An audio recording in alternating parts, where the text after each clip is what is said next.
சூரியனை நாடி வந்து சந்திரன் சூரியனோடு கலந்து ஐக்கியமாகும் நாள் அமாவாசை. இதை நாங்கள் என்ன சொல்லுவோம்னா, சிவத்தை நாடி வந்து சக்தி சிவத்தோடு ஒடுங்கும் ஐக்கியமாகும் நாள் அமாவாசைன்னு சொல்லுவோம். இதில் என் குருநாதரை அழகா சொல்லுவாரு, சிவத்தை நாடி வந்து சிவத்துக்குள்ள சக்தி அடங்கும் பொழுது சிவமும் காணாம போயிருமா. ஆமா, நீங்க அமாவாசை அன்னைக்கு இரவுல பாருங்க, சூரியனும் இருக்க மாட்டாரு, சந்திரனும் இருக்க மாட்டாரு, சிவமும் கூட தன்னை மறைத்து கொள்ளுமா.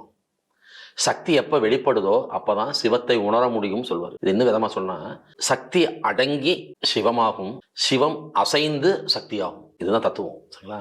சக்தி அடங்கி சிவமாகும். சக்தி எல்லாம் இழந்து அடங்கி ஒடுங்கி ஒருத்தர் உட்காந்துருக்காருன்னு அவர் என்ன சொல்வாரு, சிவனேன்னு இருக்கேன், என்னையாப்பா ஹிம்சா பண்றீங்க. யாராவது சக்தியே இருக்கேன்னு சொல்றது இல்லை, சிவனேன்னு இருக்கேன். இப்ப சிவம் சக்தி வந்து உள்ள அடங்கி போது சிவமும் அடங்கி இருக்கும். சக்தி சிவம் அசையும் பொழுது சக்தி வெளிப்படும். இது சிவசக்தி ஐக்கியம். ஆக அமாவாசை என்பது சிவசக்தி ஐக்கியம் தான்.